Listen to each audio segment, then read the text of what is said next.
Dadvertising. It's a funny one today. Strap on your giggle suits because today we're going to be rolling laughing. We are not going to be rolling laughing. So today is a bit more of a heavy topic, but I think it's really important that we do talk about it. Gluten intolerance. And I'm so sorry. No.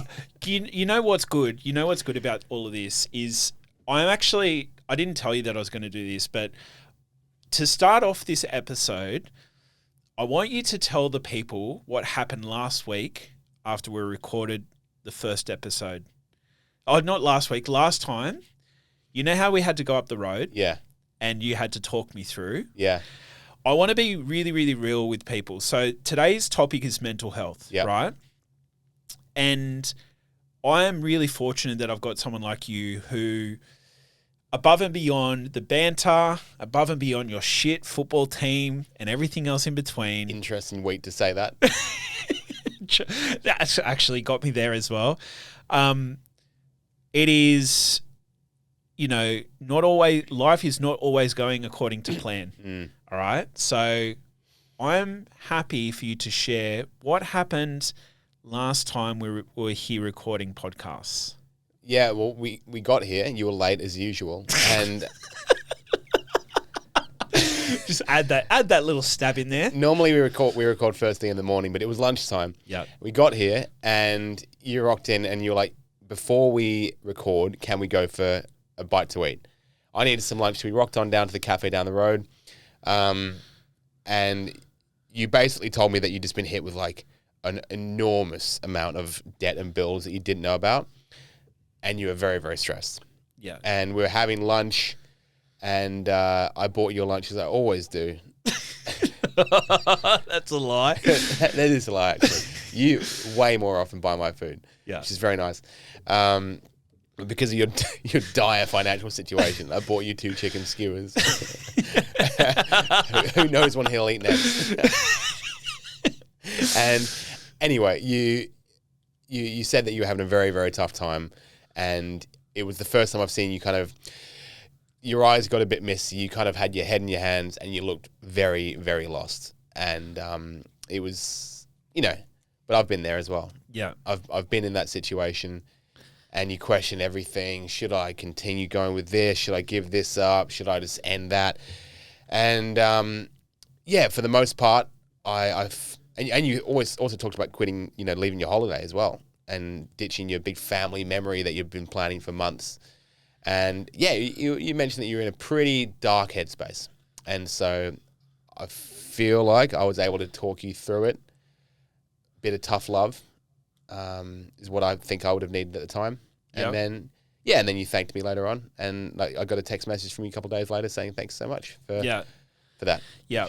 And so the reason I got you to share this is because obviously everyone gets to hear, and especially for those obviously listen on a consistent basis, they get to hear and see the banter, the fun, but they don't get to hear or see I got teary. We had a hug. Yeah. Had a good man hug. And in situations and circumstances, everyone goes through it. I'm not the only person. We get to this point where it just feels like you're in a pressure cooker. Especially on that particular day, there's so many things that happened, domino. And I was just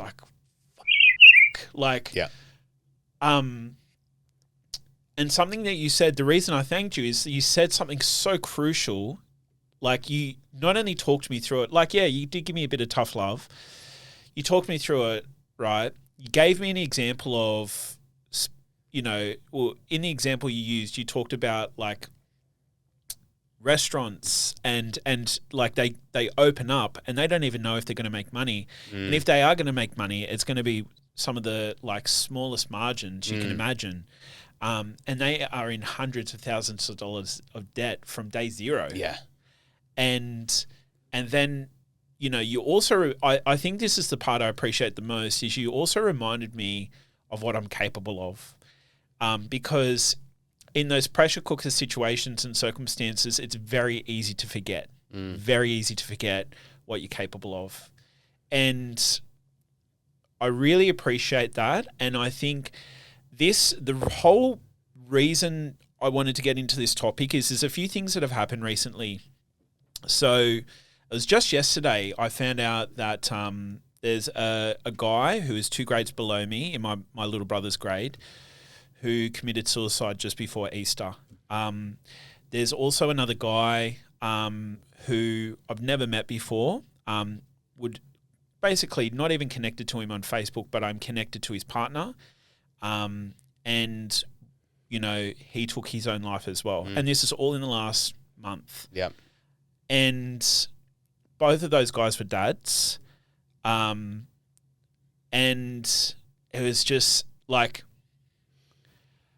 the thing is, even, you know, everyone's susceptible to it. Like it's who you have around you and how are you supporting yourself and all the other things. But I know we've gotten really dark, really deep very quickly, but I think I just want to talk about it because I also have a buddy of mine, a buddy who passed away from cancer. I believe it was bowel cancer, early this year, in January. And he's someone who, after school, like pretty much as we left school, we were drinking buddies, and you know, I have so many memories like at the back of his house and whatnot.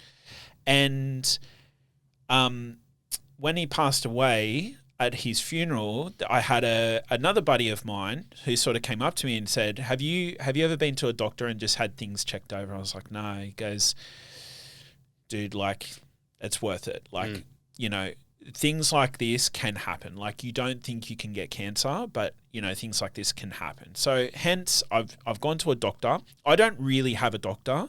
Yeah. The only time I've ever seen a doctor typically is when I need a doctor's certificate for work. I don't work for someone else now, so I don't ever need a doctor's certificate. Other than needing something like a blood test or something like that, I haven't typically seen a doctor or had one. So I got a recommendation from a buddy of mine, went and seen a doctor, and he mentioned something that was really important, and that is that he was sort of like going through the normal things. He's asking about like my parents' heart conditions. He's asking a whole range of different questions, trying to understand, am I at risk of anything prior to like me getting blood tests and going through other things, screenings, et cetera, et cetera, et cetera.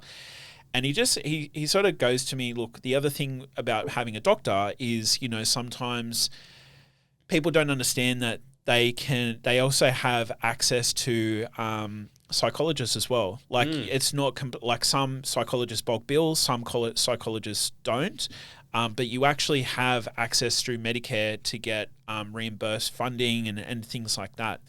And I was like, oh, that's interesting. And then he started to go down some more, like started to talk about it, and he also started to talk about how, especially like, I know for me in a business, you know, everyone's got their own situation and circumstance where they run a business or not. But for me in a business, sometimes I've found myself working and hustling and operating at a point above. I'm really pushing because either finances or situations, or I've got heat, like there's pressure from clients, whatever the case is, which is normal. It is normal to have pressure. It is normal to have things, you know, feel like they're caving in, but you can't be running and operating at that rate all of the time. Because what then begins to happen is it has a flow-on effect of like, let's say, for example, and one of the best things that I do is I love going down to the beach and having a morning or a weekend with the kids or whatever the case is to just declutter, de-stress, just forget about everything. But if you're not doing things like that, like let's say, no, I don't have enough time, I've got to just work through this weekend, or, you know, you can just, it's easy to forget. It's easy to just dismiss those things. Or like even I play OzTag now. Yep. Or I have always played OzTag, but I love playing OzTag. Brings out the competitor in me and everything else. But also like whether it's surfing or fishing or whatever floats your boat, that thing, the doctor was sort of referencing that sometimes, especially as you get a little bit older, you start to dismiss the need to continue to do those things. Yes. And you don't sort of necessarily understand it because it's like, I don't feel like going for a surf, or I don't feel like doing this thing. But what then happens is you lose your passion and everything becomes a necessity of just ticking things off. Yeah. And you lose your passion, which you lose your drive. And that's when like those things are so crucial for your mental health, for like just your environment and everything else as well. Yeah, it's very easy. Ticking things off is a good metaphor. Life can become very transactional. Yes. Like your relationship with your kids or with your wife or work. It's like, okay, this morning, get the kids ready for school, task. Get them fed, task. Then head off, do your work, task, get the steps in, tick, tick, tick. Very seldom doing things just for the love and fun of it as a working parent. So I see where he's coming from. As a doctor, I could, who's, once again, that's a transactional thing. Yeah. Bloods, heart, finger up the bum, everything's fine. Did you get the finger up the bum? No. That's off the clock for Alan. So that ticking things off as a checklist is a very important thing to do because we're both running businesses, but I feel like career people have this as well. Yeah, absolutely. To a different degree, They're always just ticking off the next thing to achieve the next thing, and you make the money to pay for the car. So it's, I really think it's a great thing that the doctor brought that up with you because he didn't need to do that. I think a good doctor would do it. Yeah. So what was the outcome? Was he saying like you need to, have you forgotten to do this stuff? Well, because this was my first time that I've ever seen a proper doctor and it's not been for, like I walked in and I said, look, I've booked it, like I had to pay to go and see him. He was highly recommended to me. And so I went to pay and see him and I wasn't sure what to expect because I said to him, look, I've never had a doctor before, like a proper doctor, like other than our family doctor when I grew up. You mean a guy you see who knows your history? Correct. Me neither. Yeah. Yeah. And so I've never had that person to go through that process. And I said, look, I'm not coming in because I have something wrong. Like there's nothing that I'm coming to see you about.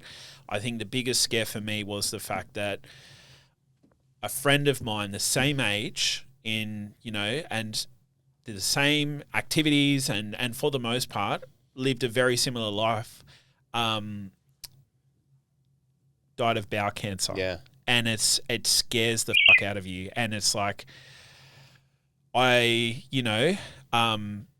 battled it for 2 years and like, he's not the only person I know, who has cancer. But it just scared the fuck out of me. And so hence I went and seen him about like, I don't have anything that I'm aware of.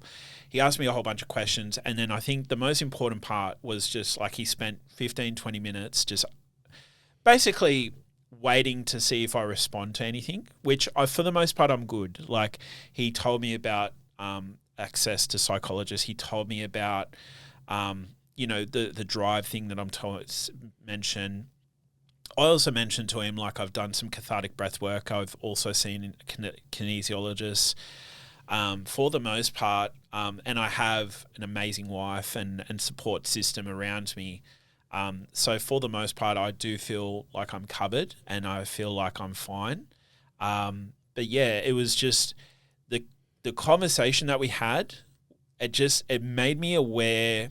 I probably didn't think about it in that way of like, how we check things off and how we can lose passion because it's not about missing something over one weekend or missing something on one day. It's choosing to not do something over 9 months, 12 months, 18 months, 2 years, and then realizing when was the last time I went for a bike ride, or you Yep. know, or did something that I love and enjoy, and actually made the time for it. That he said that is a problem. You know, everyone gets busy, everyone has lives, everyone needs to make money, and everyone has their own to deal with. But it's when that happens that is a concern. Remember I told you the other week in the dates episode about how I took Ali horse riding for the first time in a long time? This past weekend, she said, I really just need to get on a horse, right? 'Cause she's been burnt out at work and, you know, kids are tough, whatever.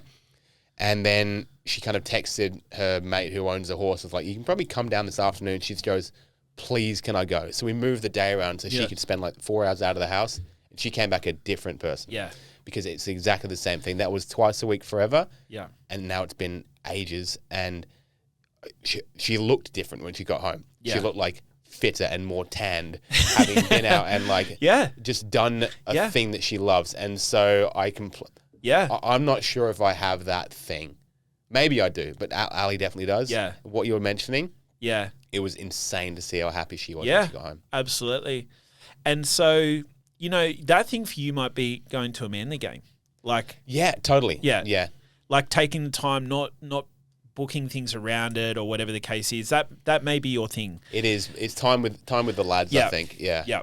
And it's different for everyone, right? But I think it's important to not only just briefly talk about this, but also like I was actually thinking about what I was going to say for this episode last night, or even this morning as I was doing my walk, and I don't have all the answers. I'm not going to sit here and say you should do this or should do that, but I'm just going to talk about my own experience and how I feel like I've got a really good support system. I think the first thing is, and I think this really does need to be said, is you need to be able to trust your partner, right? And I know that like that should be a given, especially when you're married, but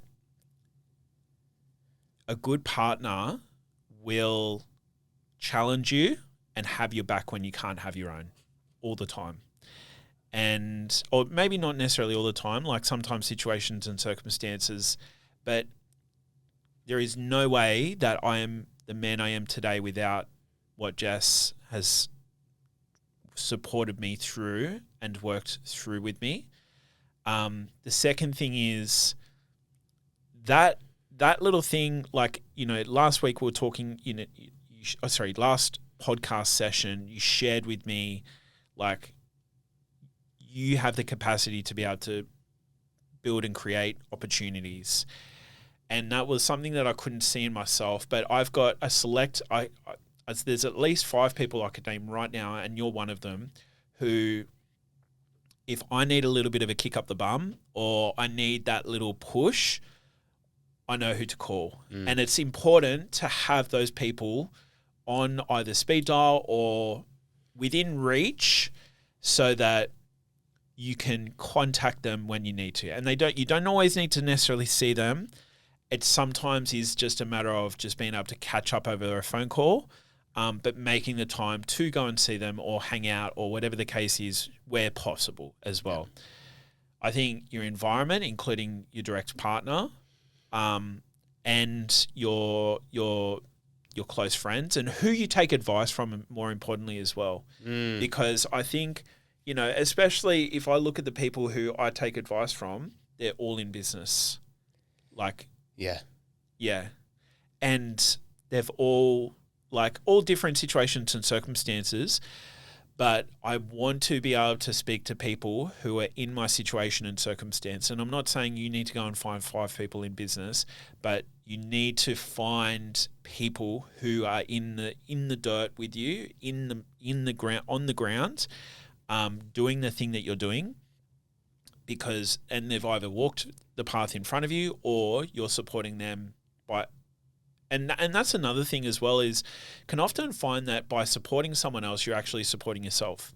If you're investing into someone, you know, that can also play a huge part into your part of feeling like I'm actually giving back in some way, shape, or form. Totally. And it can really help with all those things. So coming back, my experience is I did a Google search for a kinesiologist. It was off the back of a recommendation from a business coach that I had. Why did you search for the kinesiologist? Why? Yeah. He told me, so this business coach that I had, he told me that in business, you need to have someone, like he's really, really big on this. He said you need to have someone who you can go to on a consistent basis and keep you in peak condition. Okay. Keep your mind in peak condition. And he was very big on this. Yep. And he lived in South Australia. So the person he's like, I like to go and see this person. So I couldn't see his person, but I did find, that's why I found out he's seeing a kinesiologist, liked the idea, liked the concept. So I was like, all right, I'm just going to Google search a kinesiologist.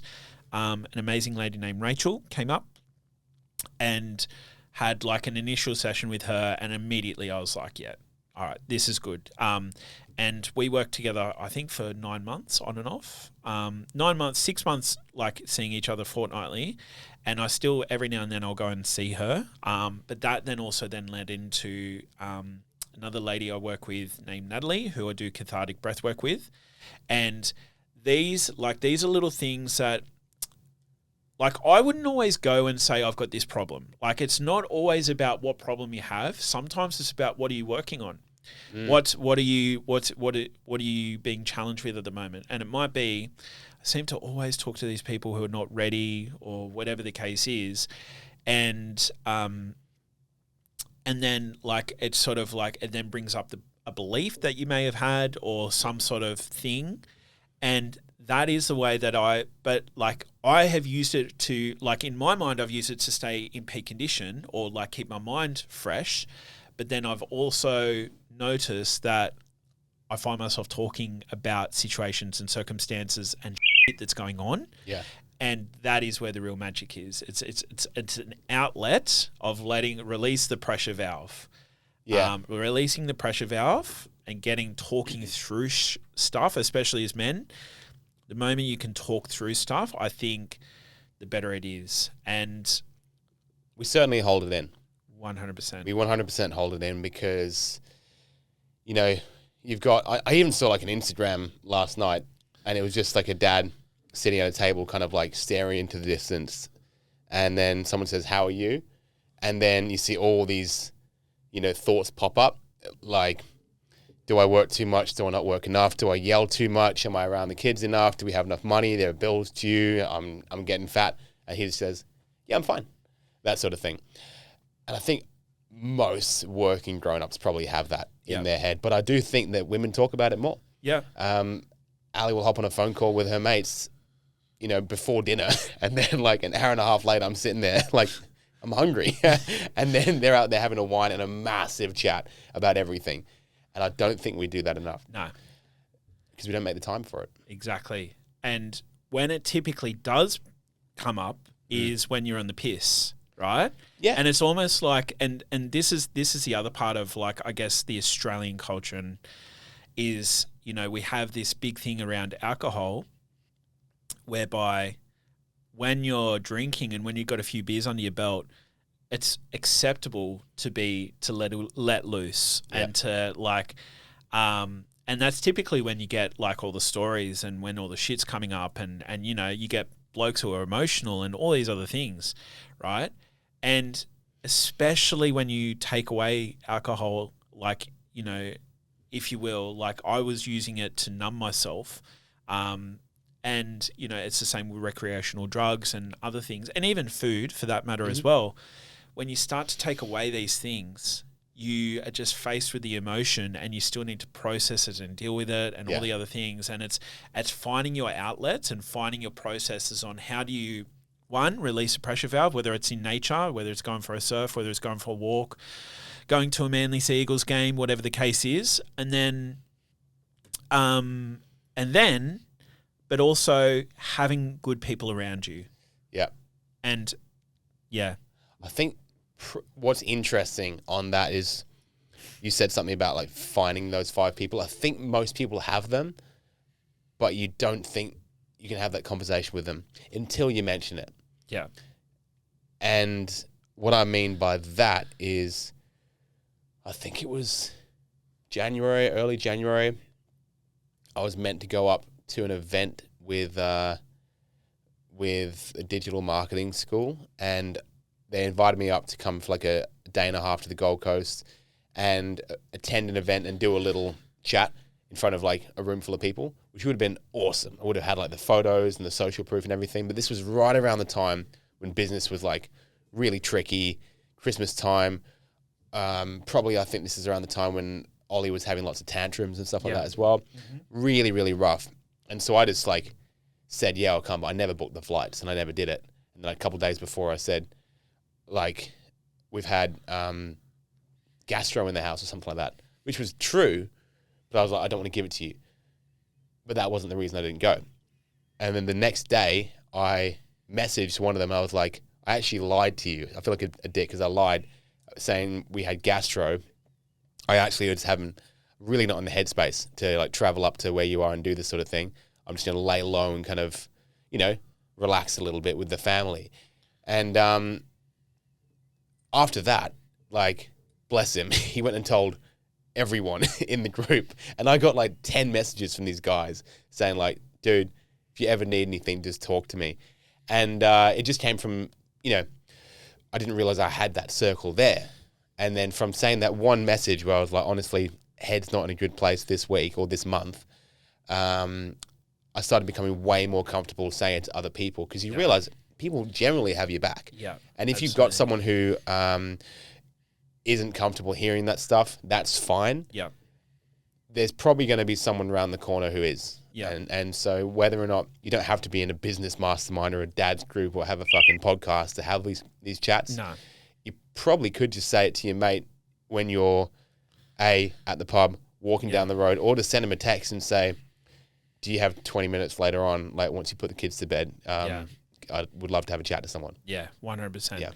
And just on that note as well, I've got an experience, especially through COVID, where I did a post, a very, very similar situation. I got into this pressure cooker moment, just felt like business was f***ed, the world's f***ed, everything's f***ed.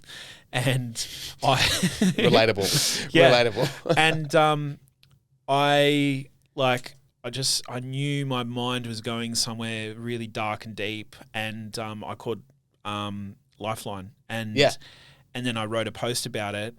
And I didn't write a post for clout or anything like that. I just wrote a post because I was like, if I'm going through this and I can articulate this and I'm sober, like I'm not drinking, I'm not on drugs or anything, and I can articulate this, I bet you bottom dollar someone else is as well. Yeah. And that's the exact reason why I felt like, if anything, I hope this really, like, I'm selfishly hoping that this does help someone. Yeah. And it did. Like, I had some really, really good conversations after. And sometimes it's just knowing that you're not alone. Like, you're not, like, everyone goes through shit. Everyone, for the most part, like, you know, as much as we laugh and banter, like, you know, we've all got shit going on in the back of our lives and things like that. Everyone's, you know, we have our highs, we have our lows and whatnot. So I think, like, I'm not sure how to wrap this up, but just more or less just to say, I think first thing, make sure you really know who those 5 people are, or even like it might be 3 people, but know who they are and make sure you take a conscious effort to support them so that they can support you when you need it. And then secondly, like, even if you want to class it as like a peak performance thing, it does pay to like go and speak to someone like a kinesiologist or go and do some breath work or someone who you can sort of open up to, even a proper qualified trained psychologist as well. Even better. If you're not a massive hippie, then go to a doctor instead of someone who humps you with crystals. You know, I don't know what a kinesiologist does, but it's helped you for sure, and that's great. So yeah, man, nailed it. All right. You nailed it. We're all in this together, dads and mums. It's a tricky world out there. There's a lot of pressure, and yeah, you're not alone. Absolutely. All right. Well, I hope this episode helped. If you would like to reach out for a conversation at all, please do so. Otherwise, going to love you and leave you. Thank you for listening. Peace out, guys. Peace.